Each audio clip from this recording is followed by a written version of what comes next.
Right guys, it's my daughter's birthday today. She is 1.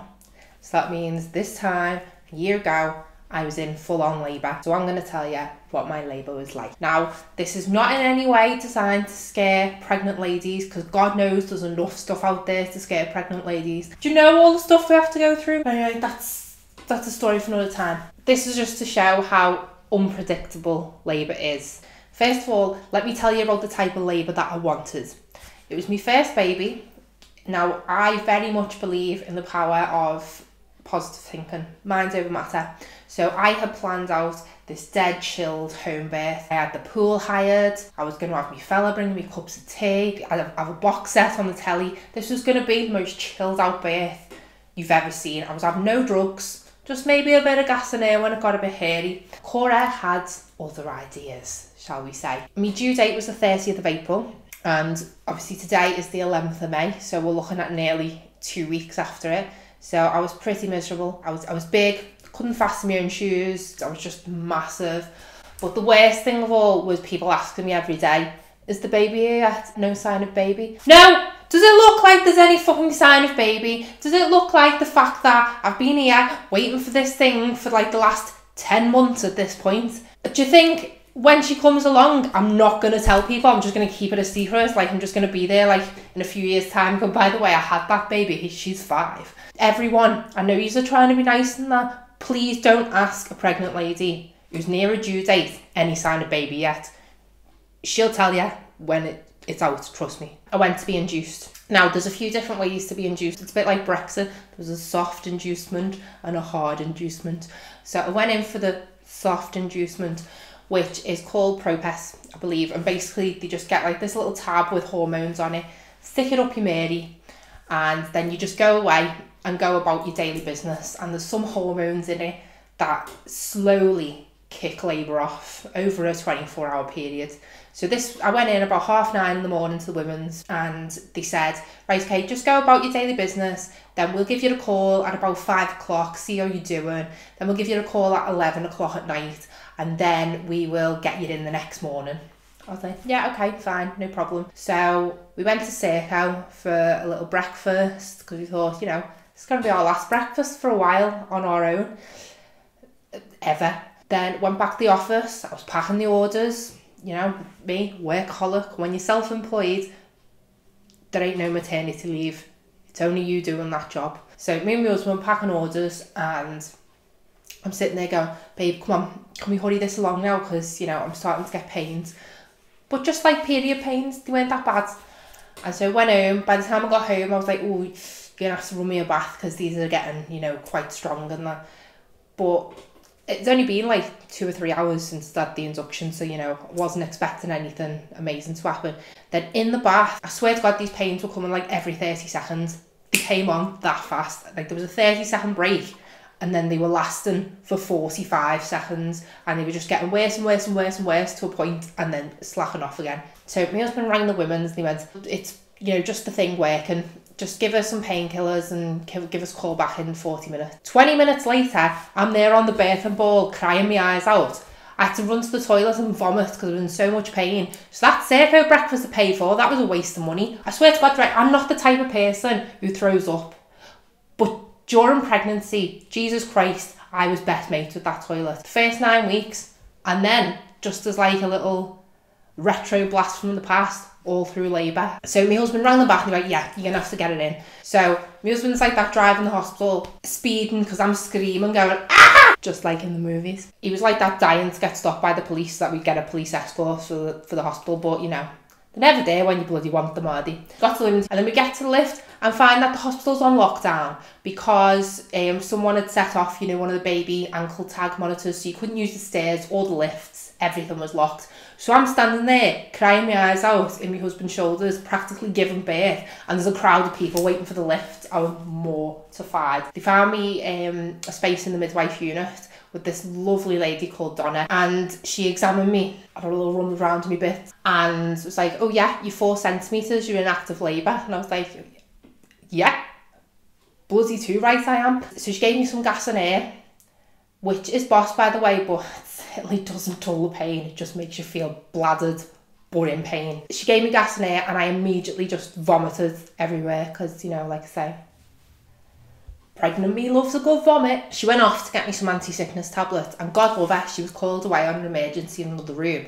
So she didn't come back for 40 minutes. In this 40 minutes, I'm clawing the walls, like, can't have the gas and air because I'm too sick. So I'm clawing, trying to pull the blinds off the wall, trying to like rag the wires out of the machine. Like I wanted to destroy everything, especially my husband. I was clawing his stomach, his face. I was trying to fish up his nose.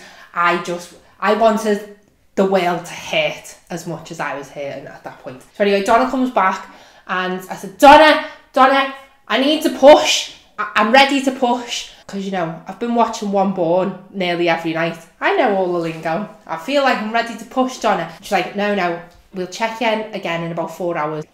4 fucking hours. Donna, I'm telling you now, I want to push. I am ready to push. So, reluctantly, Donna had a little rummage around me bits again. And she went, oh, you know why you're struggling so much? I was like, why? And she went, you're 10 centimetres. You're ready to push. And I went, I fucking told ya! Sorry, Donna. So I began to push and lo and behold, within 2 pushes, I'd shit myself. So I thought, well, you know what, I'm just going to have to brazen this one out. By the way, everybody, I've shit myself. You're like, yes, we know, hun. It's lovely. I was pushing and pushing and pushing and I was, as far as I know, I was doing really well. Like she was coming quite far out because Donna could feel her head. But then she was just going sucked back in again, no matter how hard I pushed. And she was on her side, like I think babies are supposed to be facing downwards, but like they can be in the wrong position, like, you know, facing upwards or something like that. Cora, the awkward little madam, was on her side, just like that, trying to come out with the shoulders on her side. She's like, no, Cora, no, hun. So they had to wheel me round to another room. I was up with my legs and stood up. There seemed to be about 10 people trying to get in me woo, trying to turn Cora. She was having none of it. So by this point, I think I've been pushing for maybe like 2 hours, I think, because the labour was really quick, but you know, I was pushing for quite a while. Like then Cora started getting a bit distressed, the little heart was going. So they had to wheel me down, like run me down through to theatre. And I was like, I want a cesarean, I want all the drugs. Bearing in mind, I'd wanted a natural birth with no drugs whatsoever. And they were like, no, hun, she's too far down the canal. I was just like, just get her out. Just please get her out. And my husband, he was like terrified at this point. So they locked him in like some little side room and wheeled me into theatre. And then they set me all up and stuff like that. And they said, right, do a little push. And they were like, go and grab the partner. So he come rushing in just as, sorry to say guys, they had to give me an episiotomy because this was a forceps job. So they had to do the little slice. Ooh. Which, by the way, I didn't feel. The pain of like the contractions is so bad. I did not feel Cora crowning. I didn't feel coming out. I was numb down there. It's the contractions you've got to worry about, not the actual baby coming out. So they gave me a episiotomy. She just went, popped right out. And it turns out the little diva had been doing somersaults inside. So the cord was wrapped around her leg, her neck, and her stomach. So whenever I was pushing, she was just coming right back up again. I was like, I could have told you she'd been doing somersaults in there.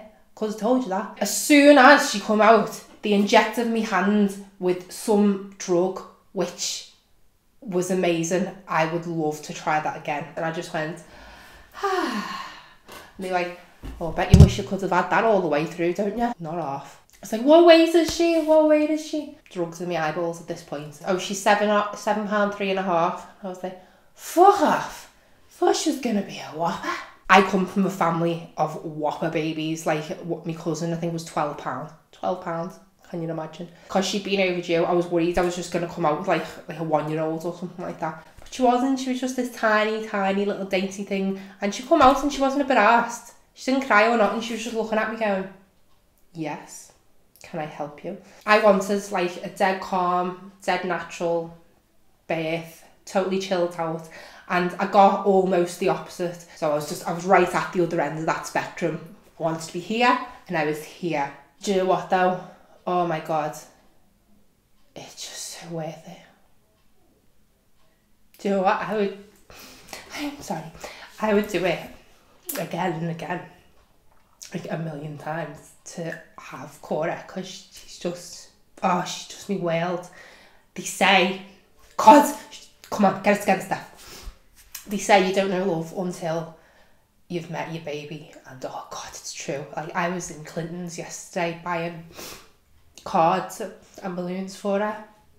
I couldn't believe she was 1. I was like that at the till going, yeah, there's my card one, yeah, can you hurry up, I'm in a rush. A rush to get out, cry my eyes out. Yeah, so my advice for anyone who has labour pending, don't be scared, because you know what, you're going to get through it. Everyone gets through it. It's going to happen. You can't stop it, so you may as well just be chilled out about it. And you know your birthing plan, lash it.